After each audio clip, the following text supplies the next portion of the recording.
Hi, my name's Jason, and I used to be just a good old average American kid living in upstate New York. There's me. I played baseball, mastered Mortal Kombat, went to the prom, said the Pledge of Allegiance every day, and loved my country. I even lived the dream of every American youth, college. Sure, it was a state school, but it also happened to be a party town. Great times all around, right? Well, sort of. I still had to work hard as a pizza guy to make it. And of course there was school. I had to figure out the computer graphics programs I was working with, as well as attend classes I didn't care about. I certainly didn't know much about geopolitics. Then 9/11 happened and everything changed.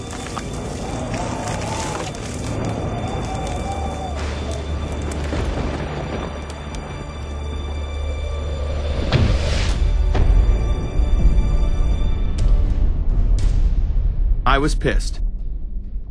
How dare the Muslim extremists massacre all those people? But was it all true?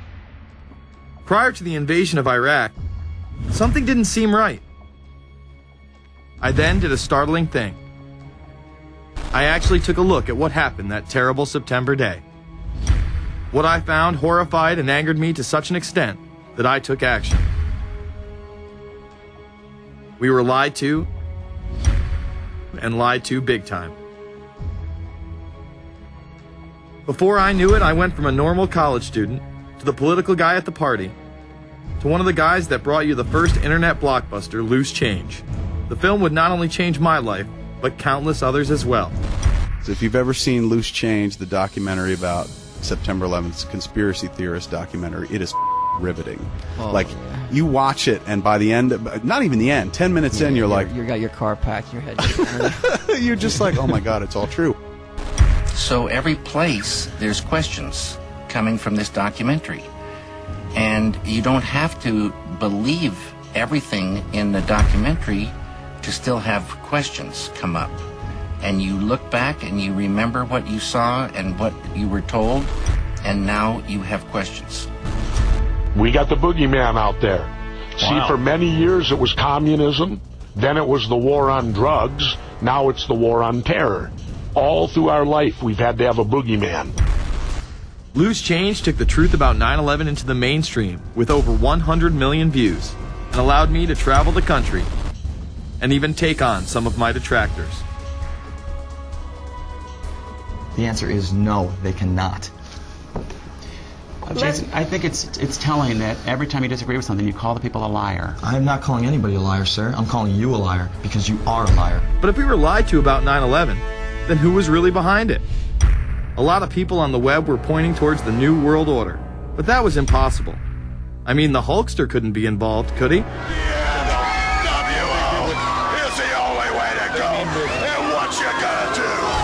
So I set out to find out if a New World Order really existed. And if it did, what was it? Who was involved? And what were their goals? The very word secrecy is repugnant in a free and open society. And we are, as a people, inherently and historically opposed to secret societies, to secret oaths, and to secret proceedings. For we are opposed around the world by a monolithic and ruthless conspiracy. It is a system which has conscripted vast human and material resources into the building of a tightly knit, highly efficient machine. Its preparations are concealed, not published. Its mistakes are buried, not headlined. Its dissenters are silenced, not praised. No expenditure is questioned, no rumor is printed, no secret is revealed. Some cringe when they hear the term New World Order, despite all of these prominent people using it.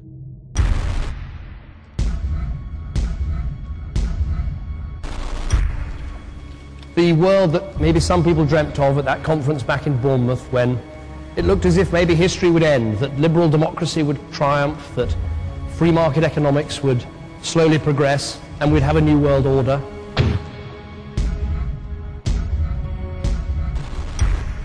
And together they helped to create, were the principal leaders in creating, a new world order and a winning strategy in the Cold War.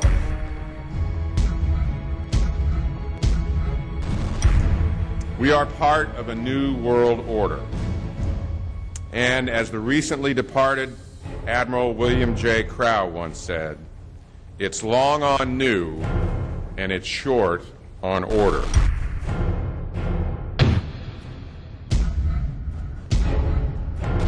Walter Isaacson wrote a wonderful book about some of the wise men who helped shape the New World Order following the Second World War.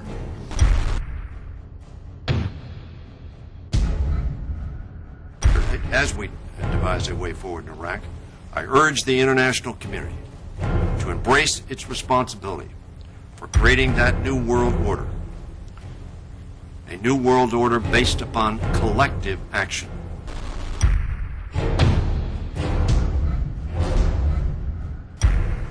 The transatlantic partnership was never just the foundation of our security. It was the foundation of our way of life. It was forged in experience of the most bitter and anguished kind. Out of it came a new Europe, a new world order, a new consensus as to how life should and could be lived.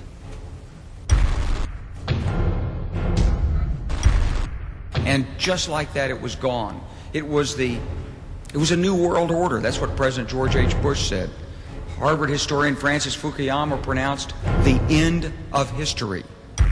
In fact, when it is used, that person is often dismissed out of hand because of the perception that it is nothing more than a conspiracy theory.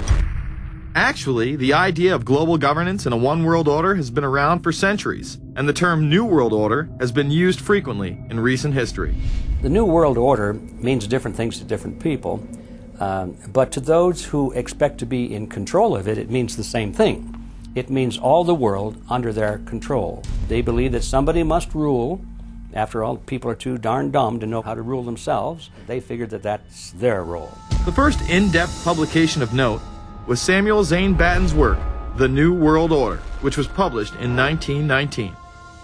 Under the cloak of Christianity, this order speaks of a new world rising and advocates social control over all people and all resources.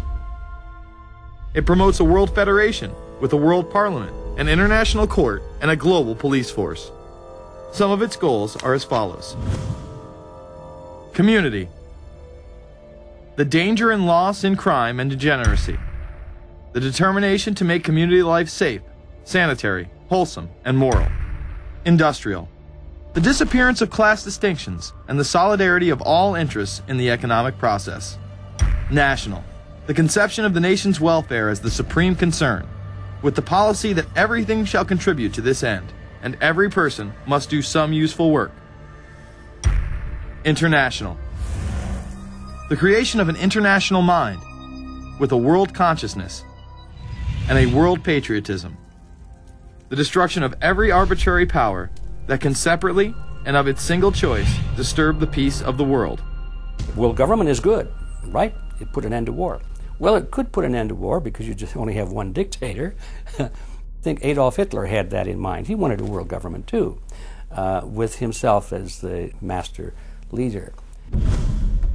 Many have regarded Hitler as the apex of evil, a true heart of darkness. But how many people know that Hitler had his own vision of a new world order? Hitler had been promoted by the establishment. He graced the cover of Time magazine many times and was their Man of the Year twice. His vision was simple: unify Europe and then the world. The only real difference was that his order was racially motivated, instead of being based solely on religion. He even wrote a lesser-known follow-up to Mein Kampf in 1928 that many have dubbed My Order, or New World Order. President Roosevelt would condemn this order prior to World War II.